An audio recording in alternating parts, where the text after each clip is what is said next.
أعوذ بالله من الشيطان الرجيم.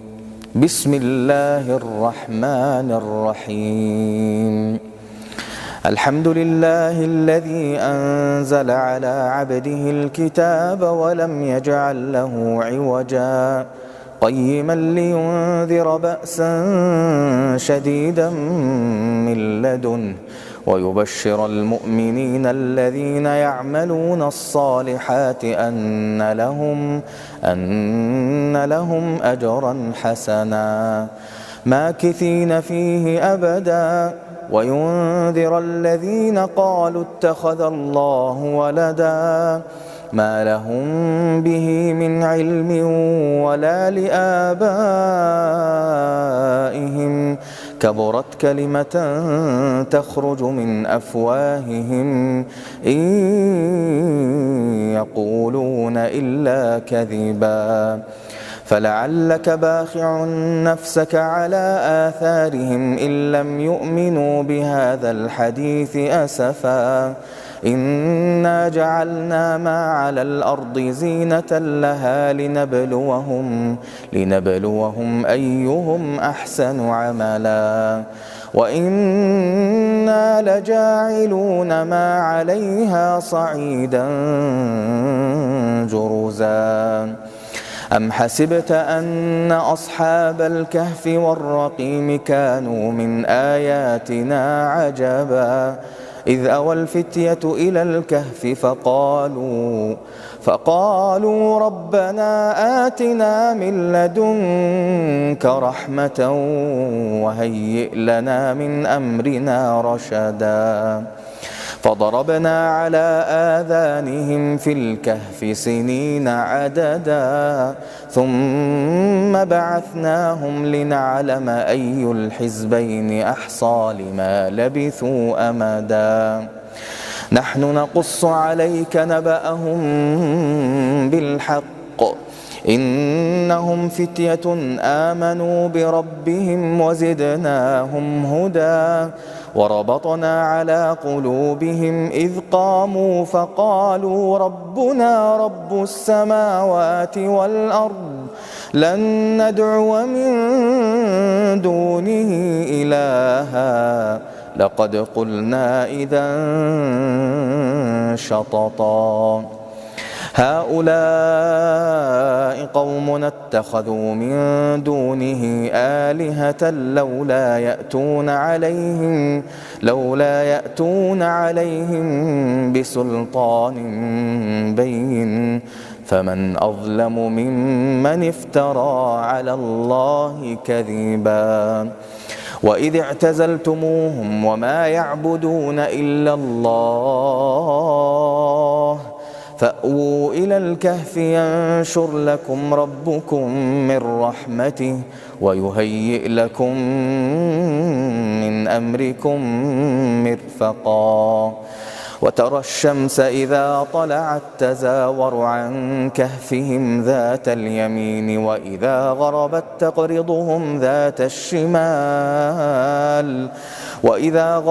تقرضهم ذات الشمال وهم في فجوة منه ذلك من آيات الله من يهد الله فهو المهتد ومن يضلل فلن تجد له وليا مرشدا وتحسبهم أيقاظا وهم رقود ونقلبهم ذات اليمين وذات الشمال وكلبهم باسط ذراعيه بالوصيد لو اطلعت عليهم لوليت منهم فرارا ولملئت منهم رعبا وكذلك بعثناهم ليتساءلوا بينهم قال قائل منهم كم لبثتم قالوا لبثنا يوما أو بعض يوم قال قالوا ربكم أعلم بما لبثتم فابعثوا أحدكم بورقكم هذه إلى المدينة فلينظر أيها أزكى طعاما فليأتكم برزق منه وليتلطف ولا يشعرن بكم أحدا إنهم إن يظهروا عليكم يرجموكم أو يعيدوكم في ملتهم ولن تفلحوا إذا أبدا وكذلك أعثرنا عليهم ليعلموا أن وعد الله حق وأن الساعة لا ريب فيها إذ يتنازعون بينهم أمرهم فقالوا ابنوا عليهم بنيانا ربهم أعلم بهم قال الذين غلبوا على أمرهم لنتخذن عليهم مسجدا سيقولون ثلاثة رابعهم كلبهم ويقولون خمسة سادسهم كلبهم رجما بالغيب ويقولون سبعة وثامنهم كلبهم قل ربي أعلم بعدتهم ما يعلمهم إلا قليل فلا تمار فيهم إلا مراء ظاهرا ولا تستفت فيهم منهم أحدا ولا تقولن لشيء إني فاعل ذلك غدا إلا أن يشاء الله واذكر ربك إذا نسيت وقل عسى أن يهديني ربي لأقرب من هذا رشدا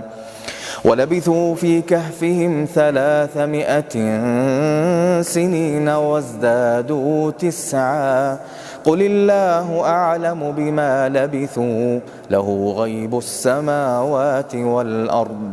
أبصر به وأسمع ما لهم من دونه من ولي ولا يشرك في حكمه أحدا واتل ما أوحي إليك من كتاب ربك لا مبدل لكلماته ولن تجد من دونه ملتحدا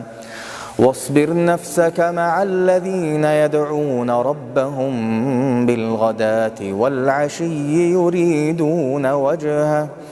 ولا تعد عيناك عنهم تريد زينة الحياة الدنيا ولا تطع من أغفلنا قلبه عن ذكرنا واتبع هواه وكان أمره فرطا وقل الحق من ربكم فمن شاء فليؤمن ومن شاء فليكفر إنا أعتدنا للظالمين نارا أحاط بهم سرادقها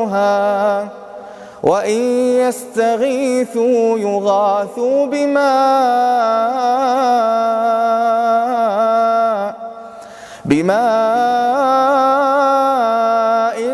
كالمهل يشوي الوجوه بئس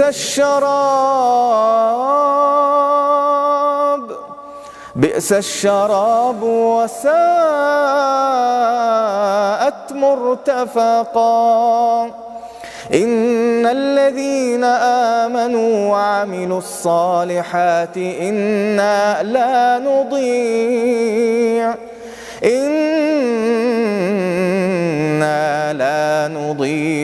أجر من أحسن عملا أولئك لهم جنات عدن تجري من تحتهم الأنهار يحلون فيها من أساور من ذهب ويلبسون ثيابا خضرا من سندس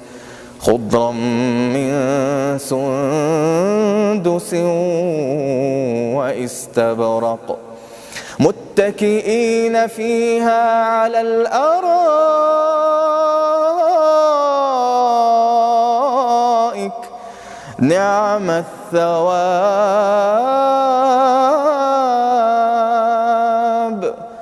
نعم الثواب وحسنت مرتفقا واضرب لهم مثل الرجلين جعلنا لأحدهما جنتين من أعناب وحففناهما بنخل وجعلنا بينهما زرعا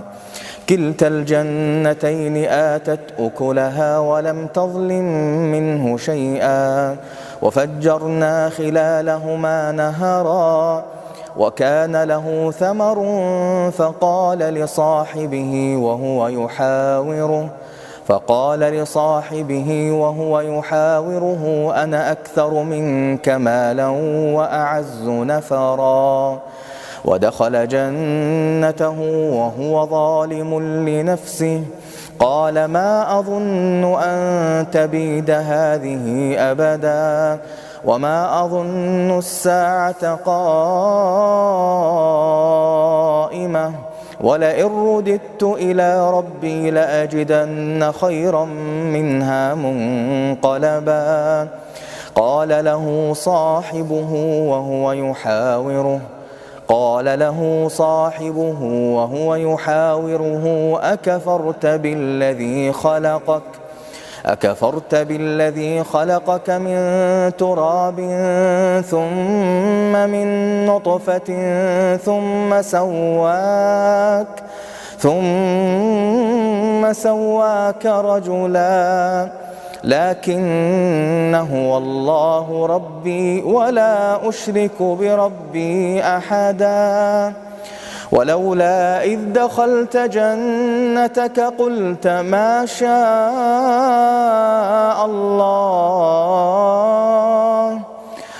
ما شاء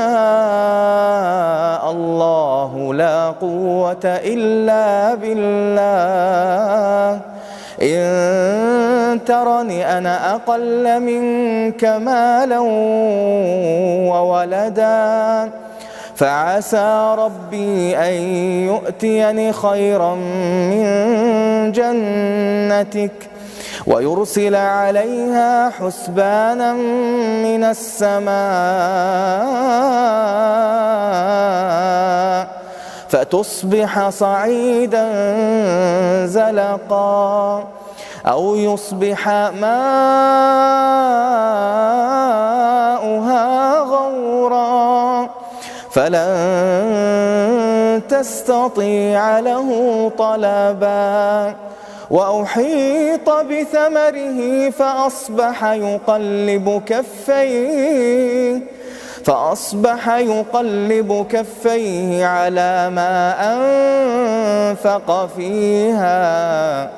على ما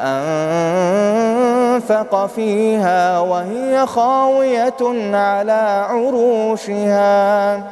ويقول يا ليتني لم أشرك بربي أحدا ولم تكن له فئة ينصرونه من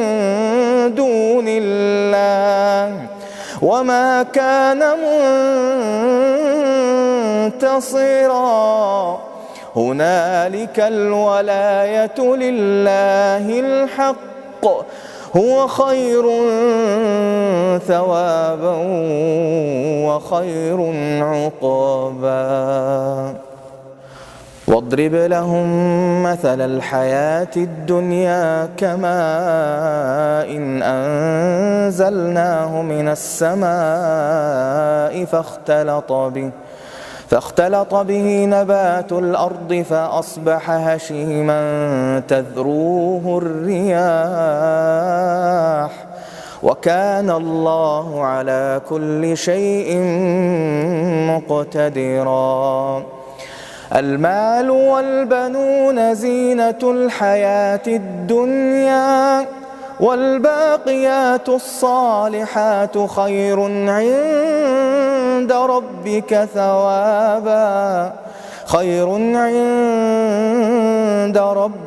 ثوابا وخير أملا. ويوم نسير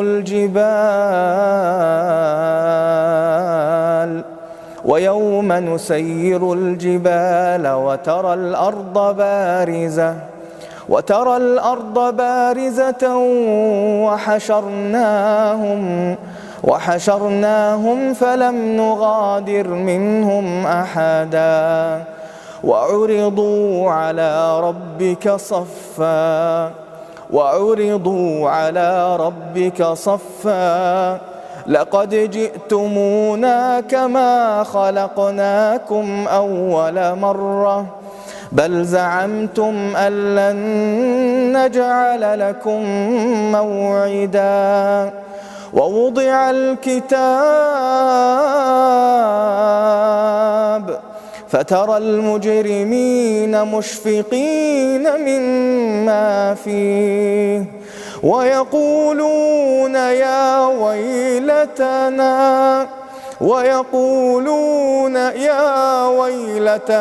ما لهذا الكتاب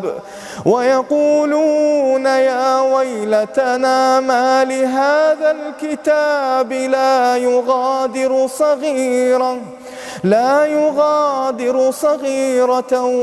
ولا كبيرة إلا أحصاها ووجدوا ما عملوا حاضرا ولا يظلم ربك أحدا. وإذ قلنا للملائكة اسجدوا لآدم فسجدوا إلا إبليس كان من الجن ففسق عن أمر ربه أفتتخذونه وذريته أولياء من دوني وهم لكم عدو بئس للظالمين بدلا. ما أشهدتهم خلق السماوات والأرض ولا خلق أنفسهم وما كنت متخذ المضلين عضدا. ويوم يقول نادوا شركائي الذين زعمتم فدعوهم فلم يستجيبوا لهم وجعلنا بينهم موبقا. ورأى المجرمون النار فظنوا أنهم مواقعوها ولم يجدوا عنها مصرفا.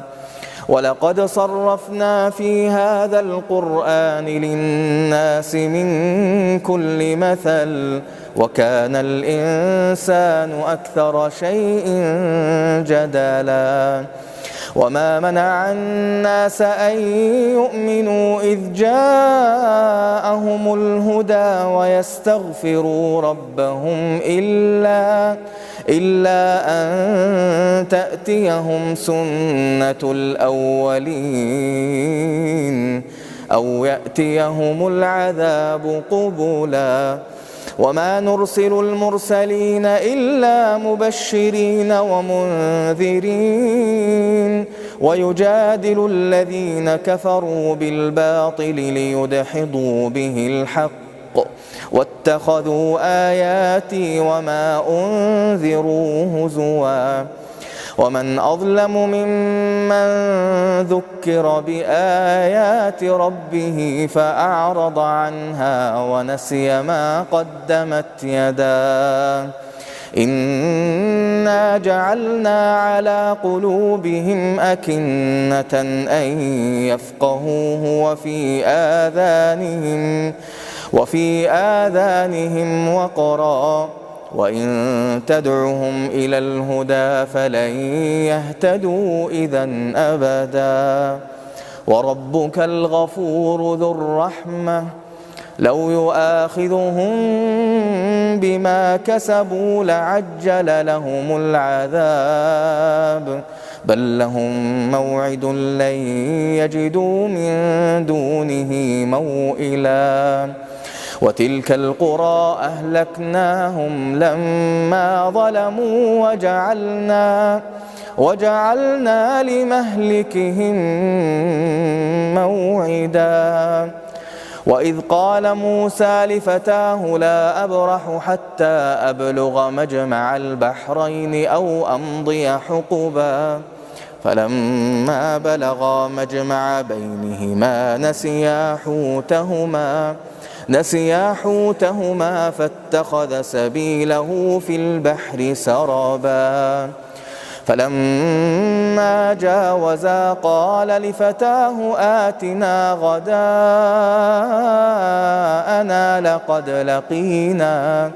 لقد لقينا من سفرنا هذا نصبا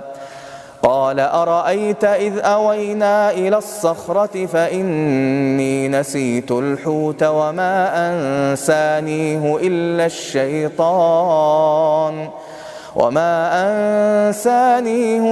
الشيطان أن أذكره واتخذ سبيله في البحر عجبا قال ذلك ما كنا نبغ فارتدا على آثارهما قصصا فوجدا عبدا من عبادنا آتيناه رحمة من عندنا وعلمناه من لدنا علما قال له موسى هل أتبعك على أن تعلمني مما علمت رشدا قال إنك لن تستطيع معي صبرا وكيف تصبر على ما لم تحط به خبرا قال ستجدني إن شاء الله صابرا ولا أعصي لك أمرا قال فإن اتبعتني فلا تسألني عن شيء حتى أحدث لك منه ذكرا فانطلقا حتى إذا ركبا في السفينة خرقها قال أخرقتها لتغرق أهلها لقد جئت شيئا إمرا قال ألم أقل إنك لن تستطيع معي صبرا قال لا تؤاخذني بما نسيت ولا ترهقني من أمري عسرا فانطلقا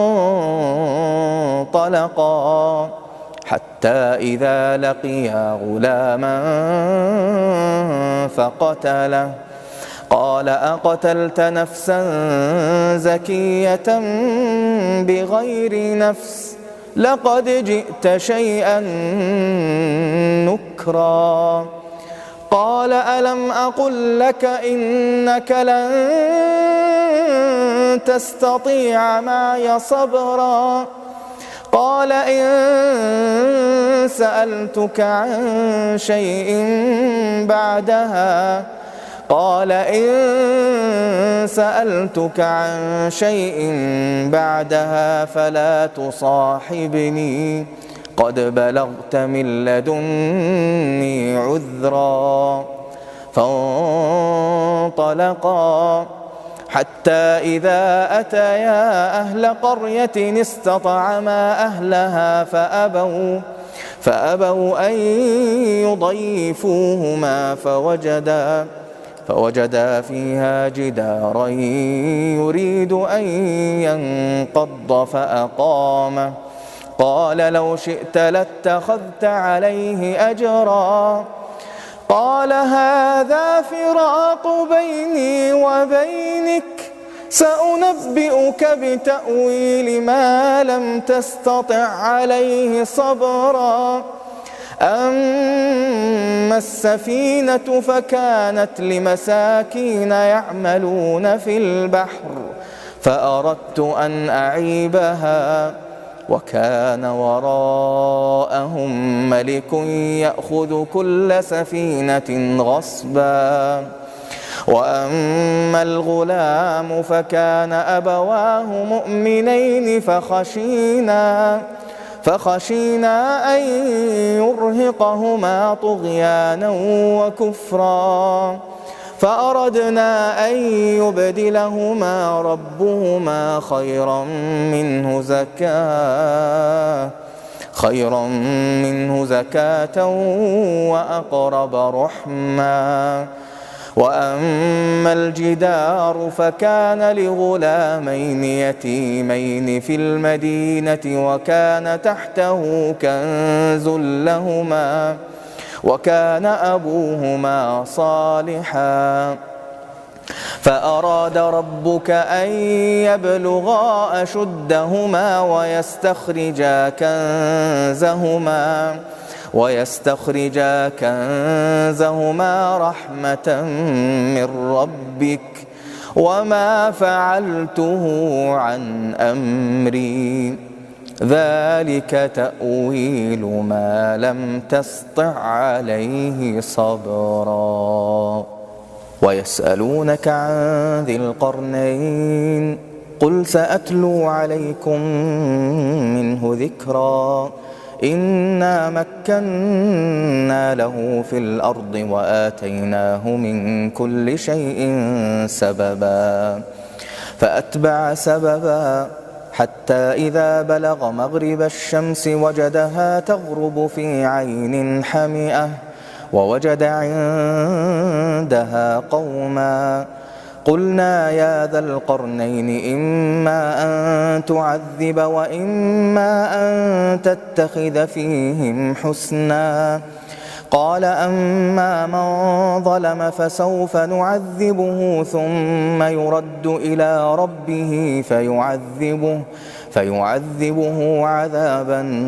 نكرا. وأما من آمن وعمل صالحا فله جزاء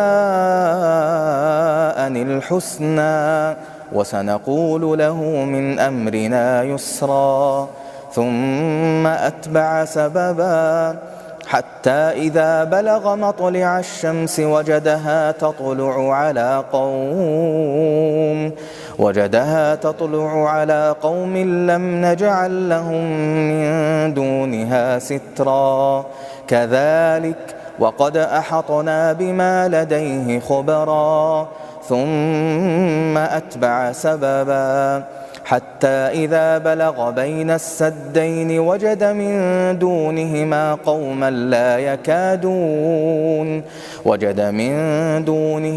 قوما لا يكادون يفقهون قولا. قالوا يا ذا القرنين إن يأجوج ومأجوج مفسدون في الأرض فهل نجعل لك خرجا على أن تجعل بيننا وبينهم سدا.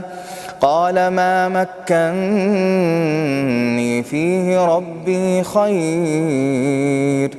فأعينوني بقوة أجعل بينكم وبينهم ردما. آتوني زبر الحديد حتى إذا ساوى بين الصدفين قال انفخوا حتى إذا جعله نارا قال آتوني أفرغ عليه قطرا فما استطاعوا أن يظهروه وما استطاعوا له نقبا قال هذا رحمة من ربي فإذا جاء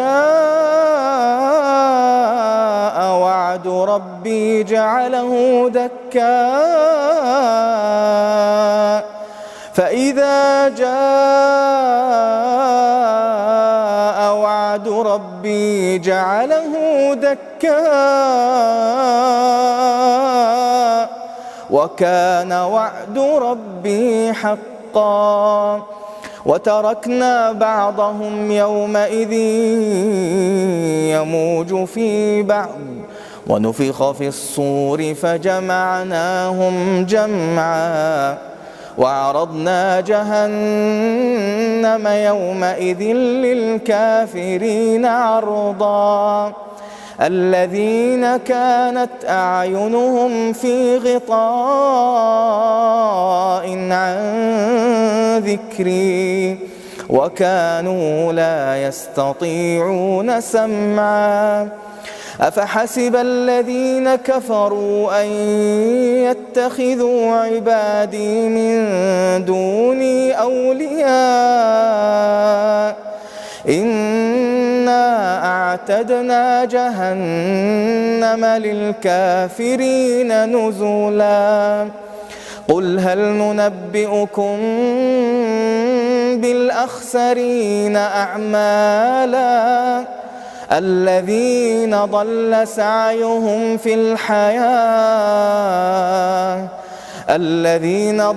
سعيهم في الحياة الدنيا وهم يحسبون أنهم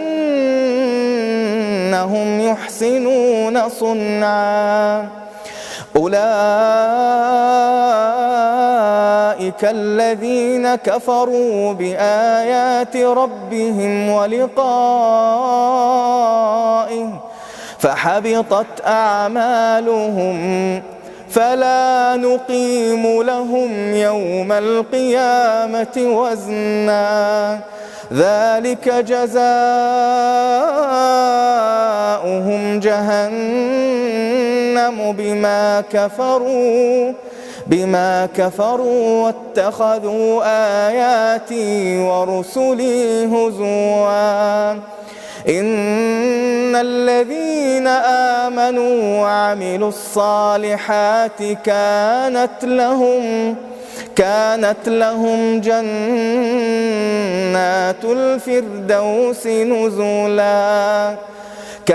لهم جنات الفردوس نزلا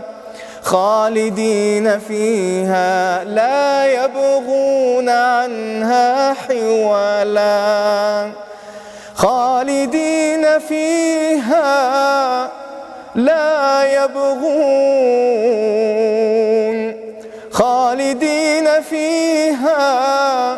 لا يبغون عنها حولا قل لو كان البحر مدادا لكلمات ربي لنفد البحر قبل أن تنفد كلمات ربي ولو جئنا بمثله مددا قل إنما أنا بشر مثلكم يوحى إلي أنما إلهكم إله واحد فمن كان يرجو لقاء ربه فليعمل عملا صالحا ولا يشرك بعبادة ربه أحدا. صدق الله العظيم.